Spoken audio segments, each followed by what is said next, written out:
Saya dapat tahu ada peniaga air balang yang mampu simpan 1 kilo emas dalam masa 4 tahun. So, bagi peniaga kecil dan sederhana yang masih belum memiliki aset emas fizikal, boleh letakkan target untuk memiliki mungkin sekurang-kurangnya 100 gram yang pertama sebagai aset syarikat.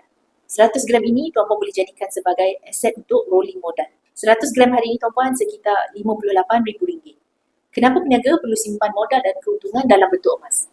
Ini kerana kerap kali modal pusingan bisnes digunakan untuk operasi bisnes seperti bayar sewa atau bayar gaji pekerja.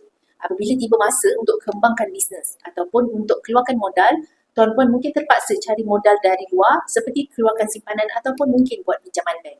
Dengan adanya 100 gram macam ini, semua ini boleh dielakkan kalau tuan-puan bekukan modal perniagaan dalam bentuk emas.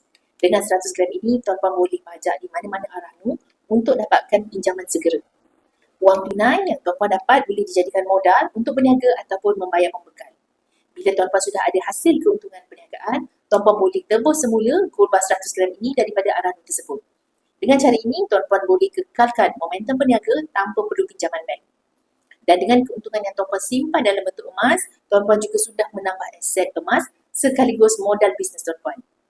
Jika tuan-puan ulang proses ini, saya sangat percaya bisnes tuan-puan boleh berkembang dengan mudah.